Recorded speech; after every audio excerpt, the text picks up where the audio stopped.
দেশের 7টি উপনির্বাচনে সারা দেশের চিত্র একরকম, আর ত্রিপুরা রাজ্যের চিত্র অন্যরকম। বক্তা আশিস কুমার সাহা। রবিবার কংগ্রেস ভবনে সেবা দলের উদ্যোগে এক বৈঠক অনুষ্ঠিত হয়। এই বৈঠকের মূল উদ্দেশ্য হল 28 ডিসেম্বর জাতীয় সেবা দলের প্রতিষ্ঠা দিবস অনুষ্ঠিত হতে যাচ্ছে।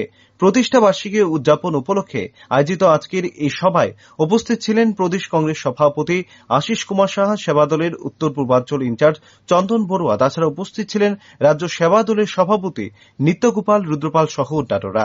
সেবা দলের সংগঠনকে ঢেলে সাজিয়ে ক্যাডার তৈরি করে মানুষের সেবার কাজে সহযোগিতা করার লক্ষ্য নিয়ে সেবা দলকে এগিয়ে যেতে, পাশাপাশি জনগণকে নিয়ে আন্দোলনের মাধ্যমে দাবি আদায়ের লক্ষ্যে সিদ্ধান্ত হয় আজকের এই বৈঠকে। বক্তব্য রাখতে গিয়ে সভাপতি আশিস কুমার সাহা বলেন, বিজেপি শাসিত এই রাজ্যে বিভিন্ন প্রকল্প রূপায়ণ নিয়ে এবং বেকারদের কর্মসংস্থান নিয়ে যে অর্থনৈতিক দুর্নীতি, রেগার কাজ সহ নানানভাবে জনগণ উপেক্ষিত, এই বিষয়গুলোকে সামনে রেখে সেবা দলের কর্মীরা প্রতিনিয়ত পঞ্চায়েত, ভিলেজ কমিটি ও পৌর সংস্থাগুলোতে ডেপুটেশন দেবে সেবা দল।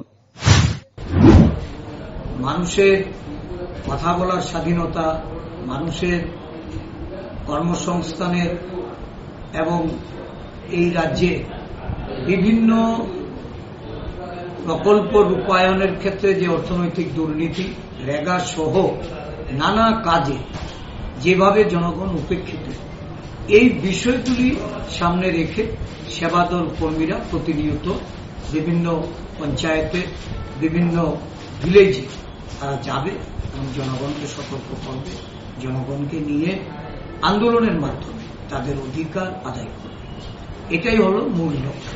একটা রেজিমেন্টেড ফোর্স, একটা ডিসিপ্লিন ফোর্স কিভাবে কংগ্রেস দলের তৈরি করে মানুষের কাজে লাগানো যায়, এটাই হল সর্বভারতীয় সেবা দলের মূল লক্ষ্য।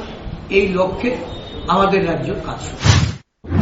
আসন্ন লোকসভা নির্বাচনে এ রাজ্যে বিজেপির প্রতি জনগণের যে অনাস্থা, সেই অনাস্থাকে হাতিয়ার করে লড়াইয়ে যেন কংগ্রেস দল প্রতিদ্বন্দ্বিতা করতে পারে, সে বিষয় নিয়ে কেন্দ্রীয় নেতৃত্বের সঙ্গে আলোচনা হবে। তিনি বলেন, উপনির্বাচনে সারা দেশের চিত্র একরকম, আর ত্রিপুরা রাজ্যের চিত্র ভিন্ন। ইন্ডিয়া জোট পেয়েছে 4টি আসন আর বিজেপি পেয়েছে মাত্র 3টি আসন। ত্রিপুরা রাজ্যে গণতান্ত্রিক উপায়ে নির্বাচন করা কোনোভাবেই সম্ভব নয়। বর্তমানে মুখ্যমন্ত্রী বরদোয়ারি কেন্দ্রে উপনির্বাচনে দাঁড়িয়ে বহিরাগতদের মাধ্যমে মানুষের ভোট লুট করে জয়লাভ করেছে। সদ্য 2টি উপনির্বাচনেও নির্বাচনকে প্রহসনে পরিণত করে বিজেপি জয়লাভ করেছে। এই ফলাফল কোনোভাবেই হতে পারে না। আগামী লোকসভা নির্বাচনে লড়াই করতে পারি এবং এই রাজ্যে বিজেপির যে জনগণের যে অনাস্থা, সাধারণ মানুষের যে বিজেপি বিমুখতা, এটাকে তুলে ধরে আগামী দিন লড়াইয়ে যেন আমরা কংগ্রেস দল এখানে প্রতিদ্বন্দ্বিতা করতে পারি, এই বিষয়গুলি নিয়ে আলোচনা হবে। এবং বর্তমান যে নির্বাচনে আমরা যেটা পরিলক্ষিত করেছি, দুটো বাই ইলেকশন, সারা দেশের চিত্র আর ত্রিপুরা রাজ্যের চিত্র হল ভিন্ন। ত্রিপুরা রাজ্যে গণতান্ত্রিক উপায়ে নির্বাচন সংগঠিত করা এটা কোনোভাবেই সম্ভব হয়নি। এর আগেও আমরা দেখেছি যে এই রাজ্যের বর্তমান মুখ্যমন্ত্রী উনি ভোটে দাঁড়িয়ে ওনার নির্বাচনী এলাকায় বহিরাগতদের প্রবেশ করিয়ে কিভাবে মানুষের ভোট লুট করে নির্বাচনে জয়লাভ করেছে। বিগত 2টি উপনির্বাচনেও আমরা দেখলাম নির্বাচনকে প্রহসনে পরিণত করে তারা এই নির্বাচনে জয়লাভ সূচিত করেছে। এটা কোনোভাবেই ফলাফল হতে পারে। সারা দেশে বিজেপি বিরোধী ইন্ডিয়া জোটের নেতৃত্ব রয়েছে কংগ্রেস, আর সেই জোটে রয়েছে সিপিআইএম।